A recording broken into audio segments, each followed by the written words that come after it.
Hello, aujourd'hui on plonge dans une affaire aussi troublante que méconnue. Au passage, s'abonner n'est pas un crime alors. Abonne-toi sereinement. Bienvenue sur Champ Enquête.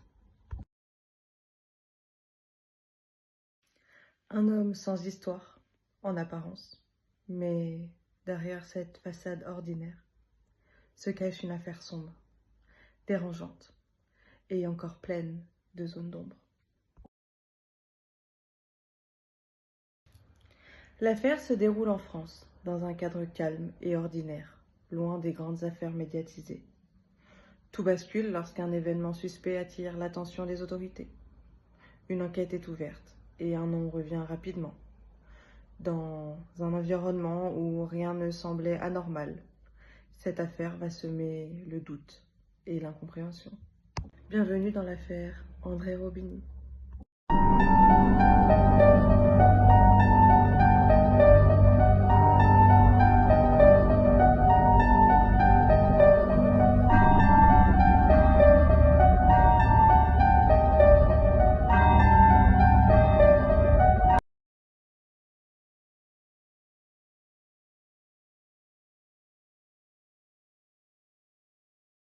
André Robigny est un tueur en série, né le 29 avril 1928 à Nice.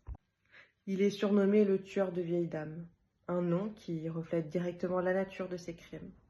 C'est un homme dont le profil reste relativement flou, notamment à cause de peu d'informations médiatisées à son sujet. Il est généralement décrit comme une personne discrète, menant une vie simple et sans histoire apparente. Rien dans son comportement extérieur ne faisait particulièrement remarquer ou suspecter une quelconque implication dans une affaire criminelle.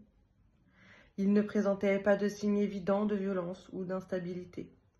Comme souvent dans ce type d'affaires, c'est justement cette banalité apparente qui intrigue et dérange. Un individu qui semble ordinaire, mais qui se retrouve pourtant au cœur d'une grave enquête. André naît dans un contexte familial déjà fragile. Très tôt, son enfance est marquée par un drame majeur, la mort brutale de sa mère. Cet événement va profondément le marquer et semble jouer un rôle important dans la construction de sa personnalité. Après ce traumatisme, il grandit dans un environnement instable, il manque de repères affectifs solides et il développe un comportement de plus en plus perturbé. Dès l'adolescence, des signes inquiétants apparaissent, comme des difficultés à s'intégrer socialement, des comportements impulsifs et des premiers contacts avec la délinquance. Son parcours est ensuite ponctué de séjours en institution et en détention, ce qui renforce son isolement et son mal-être. Beaucoup d'experts estiment que son enfance marquée par le traumatisme, l'instabilité et l'absence de cadre a contribué à façonner la personnalité violente et dérangée qu'il développe plus tard. Entre 1955 et 1956, André sème la terreur à Paris et à Versailles. Il s'attaque exclusivement à des femmes âgées, souvent seules et vulnérables. Il les repère dans la rue ou à proximité de leur domicile, les observe, puis passe à l'acte. Les agressions sont d'une grande brutalité, entre coups violents, l'utilisation d'armes comme des couteaux et parfois armes à feu, et l'acharnement sur les victimes. On lui attribue 40 à 50 agressions et au moins 3 meurtres. Ce qui choque particulièrement les enquêteurs, c'est le mobile. Il explique une haine profonde des personnes âgées. Il agit de manière répétitive et il reconnaît lui-même avoir ressenti du plaisir dans la violence. À l'époque, ces crimes créaient une véritable psychose. Avec le temps, les attaques deviennent plus fréquentes, la violence s'intensifie et le passage à l'homicide devient inévitable. Le mode opératoire d'André est méthodique, répétitif et profondément dérangeant. Il suit presque toujours le même schéma, ce qui va permettre aux enquêteurs de faire le lien entre les affaires. Robigny ne choisit pas ses victimes au hasard. Il cible exclusivement des femmes âgées. Il les observe dans la rue, souvent seules et vulnérables, et il privilégie celles qui semblent faciles à suivre et sans protection. Ce repérage peut durer plusieurs minutes, voire plus, jusqu'à ce qu'il soit sûr de pouvoir agir. Une fois sa cible choisie, il la suit discrètement jusqu'à son domicile. Il attend le bon moment pour agir et il agit souvent sans attirer l'attention.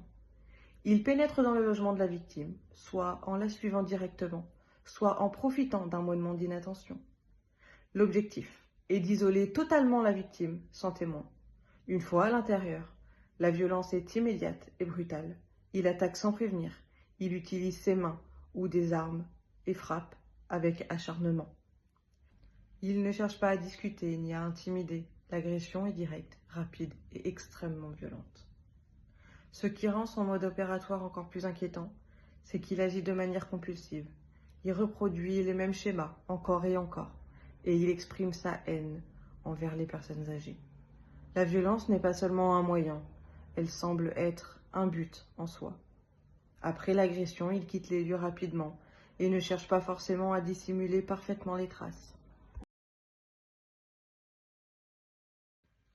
André est arrêté en février 1956, presque en flagrant délit. Les enquêteurs découvrent rapidement la répétition et le schéma précis de ses attaques. Roubini est confronté aux faits et reconnaît ses crimes. Son comportement et ses aveux révèlent une froideur inquiétante.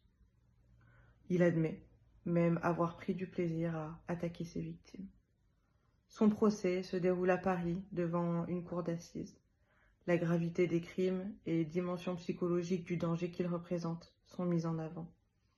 Les experts psychiatriques évoquent son profil de délinquant obsessionnel et violent, avec des tendances meurtrières clairement identifiées.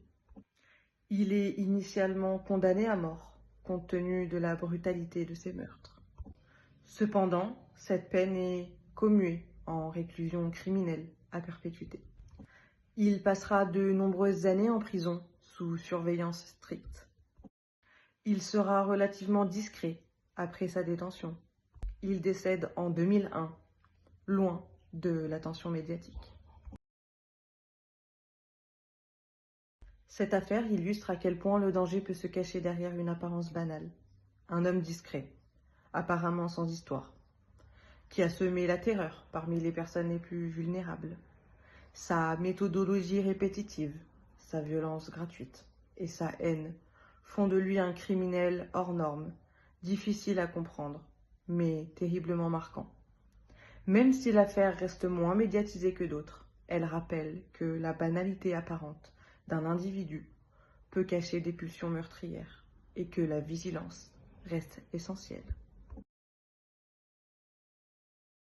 Et vous, que pensez-vous de cette histoire ? N'hésitez pas à partager votre avis dans les commentaires avec respect.